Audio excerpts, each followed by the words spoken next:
Shrinking the house. Here we go. Let's ruffle some feathers here. Nah. Let's just get down to some more, just things that really bug me about the hi-fi and certain components and, the rabbit holes they can form for people to start going down. Got to revisit DACs, guys. All I'm going to say is you better sell yours.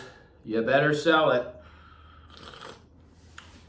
Because there's a new kid on the block that's never built a DAC before this. Yet they're just selling like hotcakes. Okay, they're selling like hotcakes. The hype is out there and people are, the carrot's dangling and people are biting, right? So when this happens, guys, we all get like bored. Maybe that's a reason we want to sell something, or we all get a little compulsive, meaning we want to spend money and get that new toy for that, as I say, short-lived high that we're on. And that could be for anything material. But, especially with the DAC rabbit hole, there's a reason why a lot of these really high-end engineers use some of the older chips, right? Because they feel it's just more musical and more real. More real of a starting point to work with, because there's so much more that they got to do with it. To get it to their taste.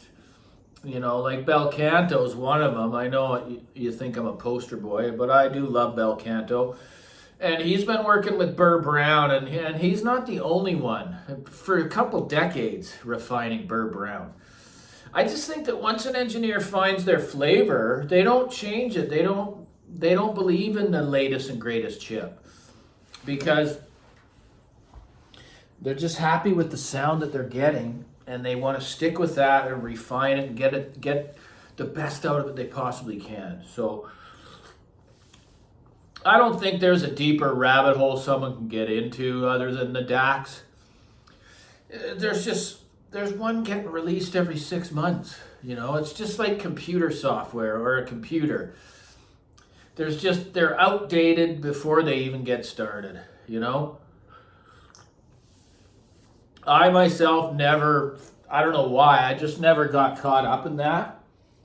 And even early on when I was much less experienced, I always sat back and waited to see, after all the hype was out and done, is the used market going to flood up with these products? And my hunch was always right, There's so many brands out there, especially the Chinese brands, and I don't knock Chinese because some of the products they produce are some of the world's very best, like Lime Magnetic, Kayin is another superb product. But there is a pride of ownership to having a product that stands the test of time, guys. Not only has it proven itself to you, but it's proven itself to many, many people over the years, right? And there's DACs out there like that. One of the greatest, most realistic sounding DACs I have ever owned, and I regret probably not even having it today, and I don't give a crap what the chip was. It was a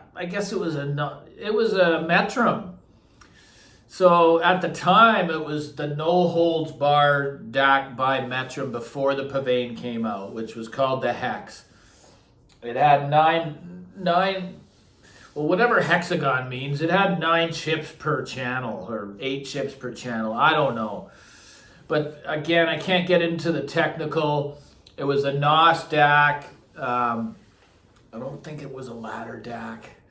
But again, it's all proprietary, guys. They don't use any chips off the shelf. They created their own. And there's a lot of you out there that own, brands like Cord that have their own written software in their DACs. I've owned those too, guys. I'm never saying one's better than the other. I'm just saying Cord's presentation and signature is not for me. It's a little bit too analytical for my liking. Where you can really tell it's digital, and some people just love that. I've never heard the Dave DAC, Dave for Dave, but I would never spend that kind of money on probably on any component. And don't get me wrong, I'm not lying when I tell you I could buy almost anything when it comes to the levels. If I really want, if I have to use a credit card to do it, I could. But I like to just stay in this place that I always tell you I have a sweet spot where I like to play. No component I've ever owned has been worth more than 10 to 15 grand. New, that is. Right? So I'm always looking on the used market when I'm ready to purchase something, which I haven't done in a very long time. Sorry, it was a real tough day today at work. The 4th, it's our first week of the season after idle properties for 3 months, okay? We all know what happens to gardens and properties in 3 months when they've not been tended to at all. So it's like almost starting from scratch, but we do leave them in superb condition. Condition is everything, guys, as we know. Be careful when you're grading your equipment on the used market. But yeah, guys, I know there's lots of you out there with some of the boutique DAC builders out there. But yeah, that Metrum Hex was so good. It still gets a fair amount of money on the used market. It was so good, it was exceeding my analog front end, which was more expensive. Until I changed the cartridge. Then the analog took a step ahead. But I'm just saying it was that good. I've always believed in high-end streamers. You know, I've heard a difference with them and what they can bring to your system. That's why I've named the ones that I recommend, and it's another video. But yeah, I just hopefully you guys don't get caught up in that DAC rabbit hole, man, because it's going to keep going down and down. And it's my opinion that even if you're a rich millionaire, you're still going to be hard on your equipment. You're going to have expectations.